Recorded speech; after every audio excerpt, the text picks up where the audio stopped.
नमस्कार मित्रांनो, आम्ही आजिवली ते जंजिरा किल्ल्याला व्हिजिट करण्यासाठी सहकुटुंब सहपरिवार गेलो होतो. अथांग समुद्रामध्ये जंजिरा एका बेटावरती एकदम सुंदर आणि छान तोऱ्यात बसलेला आहे. आणि जंजिरा किल्ल्याला आम्ही बोटीनं प्रवास केला मित्रांनो. तिथे गेल्याच्या नंतर जंजिरामध्ये पोचलो त्यावेळेला आम्ही बोटीनं प्रवास केला. आम्हाला एक आशा होती की आम्ही जंजिरा किल्ल्यामध्ये आमची एंट्री तिथे होईल दे, परंतु मेपासूनच जंजिरा किल्ला आपल्या त्या जे काही होतकरू लोक असतात, जे फिरायला वगैरे येतात लोक, जंजिरा किल्ला पाहण्यासाठी येत असतात, त्यांना पण निराशाच येऊ शकते मित्रांनो. आता सध्याला जंजिरा किल्ला हा प्रत्येक पर्यटक असतात त्या लोकांसाठी आता खुला नाही आहे मित्रांनो. मेपासून बंद आहे ते. आता तिथल्या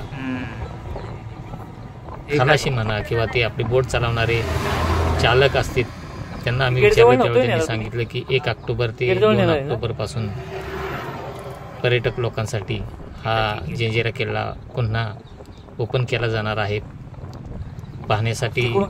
आता सध्याला आम्ही ज्यावेळेला तिथे गेलो त्यावेळेला आम्ही बोटीनं प्रवास फक्त केला, तेवढ्या लांबून आलो होतो.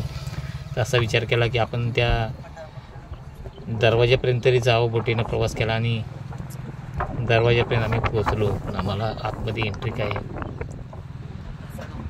जाता आलं नाही आतमध्ये, कारण तो साफसफाई किल्ल्याची चालली असल्याकारणानं आम्हाला आतमध्ये एंट्री काय मिळाली नाही मित्रांनो. आम्ही तिथूनच बाहेरूनच बोटीनं तो किल्ला पाहिला आणि म्हटलं चला परतीचा प्रवासाला आपण पुन्हा रिटर्न निघूया. पण तिथे गेलं तरी मन प्रसन्न झालं, बरं वाटलं. बोटीनं प्रवास केला. अरबी समुद्रामध्ये बोटीनं प्रवास करताना आमची पहिलीच वेळ होती मित्रांनो. तर अत्यंत खूप बरं वाटलं. जंजिरा किल्ल्याला व्हिजिट केली. अतिशय निसर्गरम्य वातावरण सुंदर वाटलं तिथे गेल्याच्या नंतर मित्रांनो. आपणही तिकडे जायची इच्छा असेल तर आपण ऑक्टोबर महिन्यामध्ये तिथं जंजिऱ्याला जा. आता सध्याला जंजिरा किल्ला पर्यटक लोकांसाठी खुला नाही. नजरच असेल त्यांची आहे ना. ऑक्टोबर महिन्यामध्ये गेला तर तुम्हाला जंजिरा किल्ल्यामध्ये आतमध्ये जाता येईल.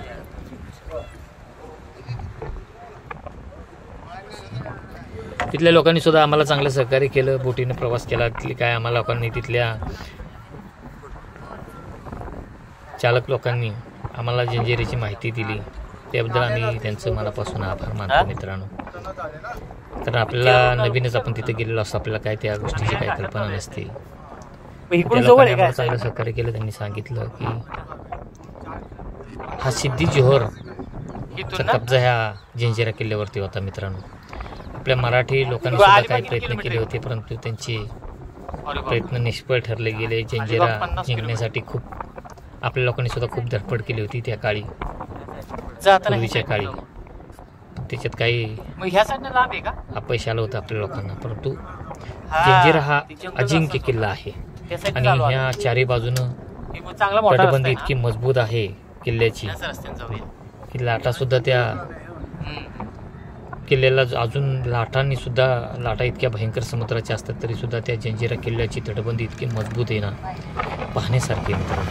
म्हणूनच आमचं मन इतकं उत्साहित झालं होतं की आम्हाला त्या जंजिऱ्याच्या किल्ल्यामध्ये आत एंट्री मिळावी असं मनापासून वाटत होतं. परंतु काय कारणास्तव किल्ल्याचं कामकाज आतमध्ये चालल्या कारणानं आम्हाला आतमध्ये काही एंट्री नाही मिळाली. मन थोडंसं नाराज झालं होतं, परंतु हरकत नाही. आम्ही एवढ्या गेलो. पब्लिक भरपूर येत असेल. खूप मनापासून स्वप्न होतं की आम्ही एक दिवस जंजिरा किल्ल्याला व्हिजिट करू, आणि आम्ही केली देखील. खूप मनाला प्रसन्न वाटलं की चला आपल्या महाराष्ट्रामध्ये पर्यटन आहेत की अतिशय नैतरम्य निसर्ग डोळ्याचं पारणं फेडणारे असे पण काही किल्ले आहेत. अवश्य कधी फॅमिलीला घेऊन व्हिजिट करा. परंतु आता सध्याला तरी जंजिरा किल्ल्याला जाऊ नका. ऑक्टोबर महिन्यामध्ये जंजिरा किल्ला पर्यटन स्थळासाठी म्हणजे पर्यटन लोकांसाठी खुला केला जाणार आहे. ते ऑक्टोबरच्या 2 तारखेपासून पुढं आपण तिथं आतमध्ये आपल्याला एंट्री मिळू शकते. आतमध्ये तिकीट त्यांनी सांगितलं आम्हाला 25 रुपये आहे. आणि बोटीनं प्रवास करायचा असेल आपल्याला तर पर व्यक्तीच्या पाठीमागे 100 रुपये तिकीट आहे. आम्ही पर्सनल बोट करून गेलो होतो मित्रांनो, त्यामुळे आम्हाला थोडेसे जास्त पैसे मोजावे लागले. तर तुम्ही जर त्यांनी सांगितलं आम्हाला या बोटीमध्ये 50 लोक बसतात. प्रत्येकी व्यक्तीच्या मागे 100 रुपये तिकीट आहे. ट्रस्ट असल्या कारणानं यांची ट्रस्ट आहे. 100 रुपये प्रति प्रवाशाच्या पाठीमागे घेतले जातात. ऑक्टोबर महिन्यामध्ये अवश्य तुम्ही कधी गेलात तर हे तुमच्यापर्यंत मी माहिती पोहोचवतोय, कारण आता सध्याला किल्ल्यामध्ये सध्याला बंदी आहे कारण कामकाज चालू असल्या कारणानं. त्यामुळं ऑक्टोबर महिन्यामध्ये गेला तर आपण ह्या किल्ल्याच्या आतमध्ये आपल्याला एंट्री मिळू शकते. मित्रांनो, आपणापर्यंत हा व्हिडिओ पोहोचवला कारण मला खूप मनापासून वाटत होतं की आपण जंजिरा किल्ल्याला जाऊन तिथला एक व्हिडिओ आपण सुंदर मस्तपैकी लोकांपर्यंत पोहोचवावा, आणि ती स्वप्न साकार झाली. परंतु आतमध्ये जे काय मला पोचवायचं होतं ते काही तुमच्यापर्यंत पोचवता आलं नाही, त्याबद्दल क्षमा असावी मित्रांनो. परंतु जोपर्यंत आम्हाला जेवढं काही शक्य होईल तेवढं तुमच्यापर्यंत पोचवण्याचा एक छोटासा प्रयत्न आम्ही लोकांनी केला. अवश्य कधी जंजिरा किल्ल्याला आपण व्हिजिट करा.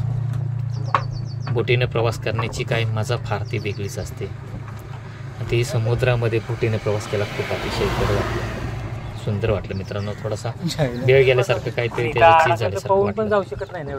फॅमिली सुद्धा खुश झाली, बरं वाटलं. खूप अतिशय सुंदर आणि निसर्गरम्य वातावरण एकदम चार बाजूने एकदम सुंदर. अलिबाग आम्ही जाताना ह्या रोडनं गेलो होतो आणि येताना मात्र अलिबागच्या समुद्र किनाऱ्याच्या रोडला आलो. जाताना थोडं 115 किलोमीटर लांब वाटलं पण गावात उगावले ते का, पण येताना एवढं काय लांब नाही वाटलं. तरी अंतर तेवढंच आहे सेम, फक्त 4-5 किलोमीटरचा फरक असेल मित्रांनो अलिबागच्या रोडने येताना. आणि त्या साईडच्या रोडनं जाताना थोडासा 5 किलोमीटर अंतर लांब पडलं आम्हाला, आणि येताना 5 किलोमीटर थोडंसं अंतर कमी पडलं. संपूर्ण किल्ला काय आम्हाला पाहता आला नाही, परंतु बाहेरून जेवढं आम्हाला शक्य झालं तेवढं कॅमेऱ्यामध्ये आम्ही ते कैद केलं, म्हणजे टिपलं. त्यातलं निसर्गरम्य जे काही गोष्टी होत्या त्या कॅमेऱ्यामध्ये आमच्या कैद झाल्या. आणि खूप सुंदर आणि ब्युटिफुल जंजिरा किल्ला आहे. कधी ना कधी तर आपण फॅमिलीला घेऊन व्हिजिट अवश्य करावी. तिथलं निसर्गरम्य डोळ्यामध्ये साठवून ठेवण्यासारखं जंजिरा किल्ल्याचं वातावरण आहे.